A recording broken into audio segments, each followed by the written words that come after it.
My name is Barbara Taylor, also known as Menopause Taylor, and I swear to tell the truth, the whole truth, and nothing but the truth.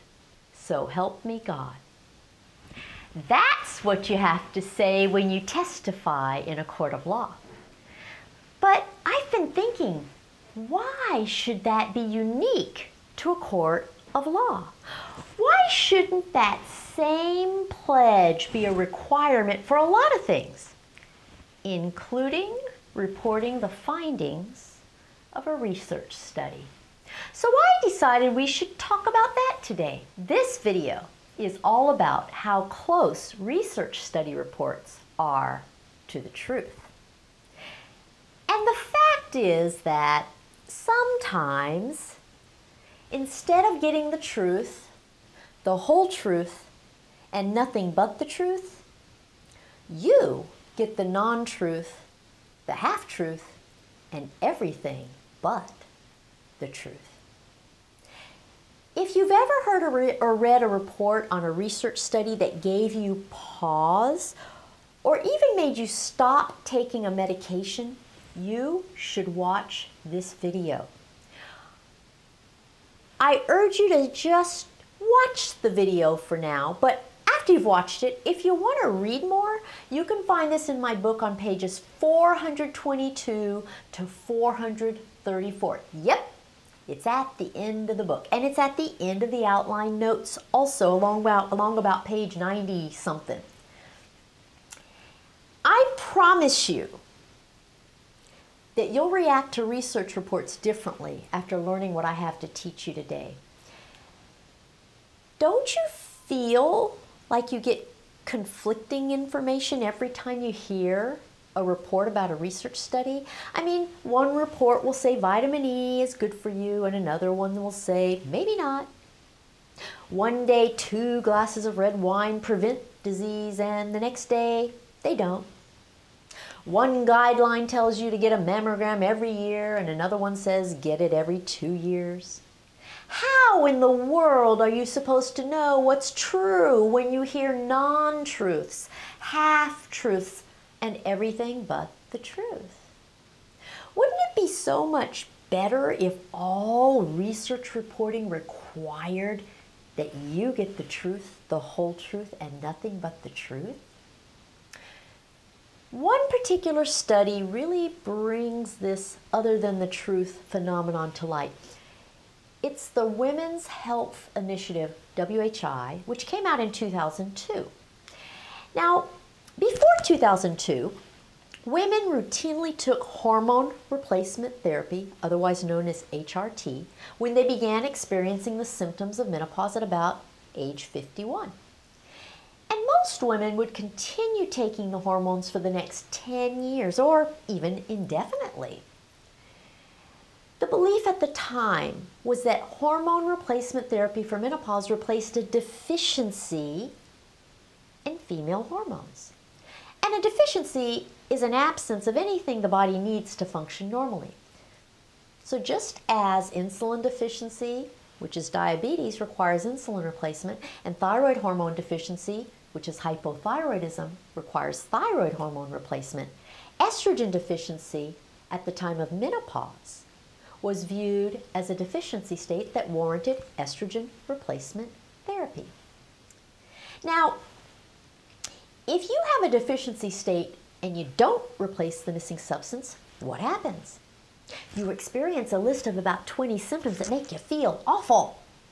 And eventually your body breaks down because it lacks something it needed to function properly. Research before 2002 had shown that without hormone replacement, women had higher rates of blood clots, stroke, heart attack, breast cancer, osteoporosis, and Alzheimer's disease. So the WHI set out to discover if taking hormone replacement therapy could prevent those diseases. Now, notice that the purpose of the study was to use HRT for a purpose other than its usual purpose. Using HRT to prevent diseases is a far cry different from using HRT to alleviate your symptoms of menopause, with a perk of just decreasing your risk for these diseases. There's a big difference. So here's the distinction. A drug has a primary purpose, and that primary purpose is the precise reason you take the drug. But that same drug may have a perk, and a perk is a side effect that just so happens to be beneficial. Using hormone replacement therapy to directly, specifically, and primarily prevent these diseases is a whole different story than using it for its primary purpose. It constitutes using it specifically for the perk. So this whole WHI study was about using HRT for the perk. It had nothing to do with using it for its primary purpose. But of course, explaining that would constitute telling you the whole truth. So when the reports you heard about the study, you didn't hear the whole truth about the purpose of the study. You only heard half the truth. You only heard about the perk part. And that's not all. The media report to the public on the results of the study weren't exactly the truth either. Here's what you heard. You heard hormone replacement for menopause carries more risks than benefits. For example, the WHI study showed that HRT increased the risk of blood clots 100%.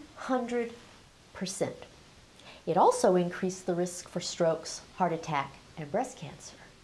Now, before I tell you the truth, the whole truth, and nothing but the truth, let me tell you what happened when women heard that media report. They all flushed their hormones down the toilet. If you hadn't figured it out, I'm in my bathroom. When women heard that report, they became terrified of taking hormones. Consequently, doctors, seeing the public's fearful reaction, became unwilling to prescribe hormones. They were concerned about the possibility of litigation that might ensue if a woman developed any of those diseases. So, in the blink of a single media report about a single research study, women went from taking hormone replacement therapy as a benefit to condemning hormone replacement therapy as a curse. Hormone replacement went from being the fountain of youth to being the kiss of death. So I ask you,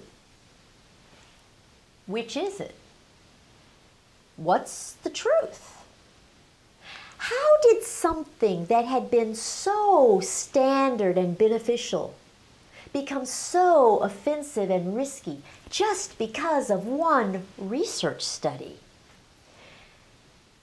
You know, non-truths and half-truths take many different forms, and one form is to make a statement that is essentially true, but it's presented in such a way that makes it sound much more devastating than it really is. And that's what happened when you heard the results of the WHI. Let's take one single statement that was included in the WHI media report and reveal all the facts. Okay, so the media report stated that, and I quote, hormone replacement therapy for menopause increased the risk of blood clots 100% in the study subjects. In other words, the risk of a blood clot increased 100%. So what does a 100% increased risk mean to you? Does it mean that 100% of the women who took hormones had a blood clot? Does it mean that the risk of a blood clot increased 100%? Does it mean that women who took hormones had a blood clot 100% of the time? It makes you think, doesn't it? Well, if the media report had given you the truth, the whole truth, and nothing but the truth, you wouldn't be wondering what 100% increased risk meant. You'd know. So now I'll reveal the truth. The WHI study examined 10,000 women. That's a lot of women. But the average age of those women was 63. Hey, that's a whole lot older than the typical woman who takes hormone replacement therapy for the symptoms of menopause. They're usually only about 51. And hey, older women have more blood clots anyway. But here's the shocking part of the truth. Without hormone replacement therapy, 8 women out of 10,000 had a blood clot. 8 out of 10,000. And now for the punchline. With hormone replacement therapy, 16 women out of 10,000 had a blood clot. So the 100% increased risk meant that instead of 8 women having a blood clot, 16 women had a blood clot out of 10,000. 8 to 16. That's a 100% increase. But of course, no one bothered to tell you that there were 10,000 women. All you heard was the risk of a blood clot increased 100%. Now, does 16 women out of 10,000 had a blood clot instead of 8 sound as devastating and drastic as the risk of a blood clot increased 100%? Are you surprised? Or maybe you're a little angry. If so, you have every right to be. You got the non-truth, the half-truth, and everything but the truth, and that is not fair.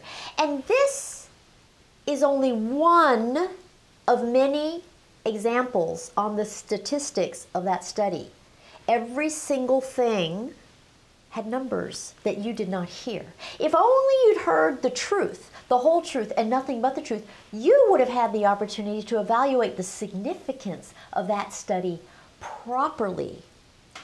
And I'll bet a lot fewer women would have flushed their hormones down the toilet. Just think. This one study resulted in a whole generation of women forfeiting hormone replacement. And now you know, after hearing all these videos on the estrogen window, now you know that that has dire consequences. Consequences from which those women may never recover. So yes, I'm sure you're angry. I am. I certainly am. Here's another consequence. In the time since that study, doctors in training haven't received any education on hormone replacement for menopause because no one's taking them. And that means they don't have the knowledge or the experience with hormones that older doctors have. And that can make it awkward for you to get what you want now.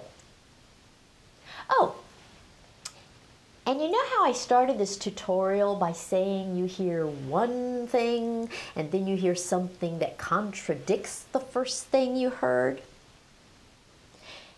In tutorial 61 on the history of menopause, I taught you that it's common for medical information and practice to swing like a pendulum from one extreme to the other.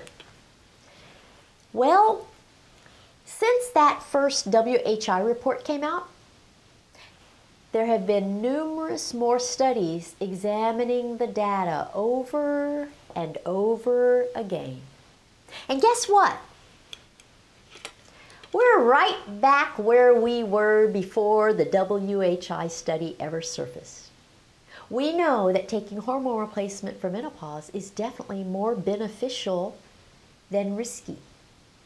And that goes back to what I taught you in tutorials 80 through 90 on the estrogen window. I hope you're watching these in order. So now you understand why I spent so much time on the estrogen window. Since you now have a good background on it, you should be able to use this information on hormones and the WHI wisely and logically. What can I say? Actually, I'm so angry that I'll just say goodbye. And I swear to continue telling you the truth. Follow me. Follow me on Twitter, Facebook, and Instagram. And subscribe by putting in your email, and you will get the video coming to you by email each week. It's totally free, and I'll see you every week. Bye.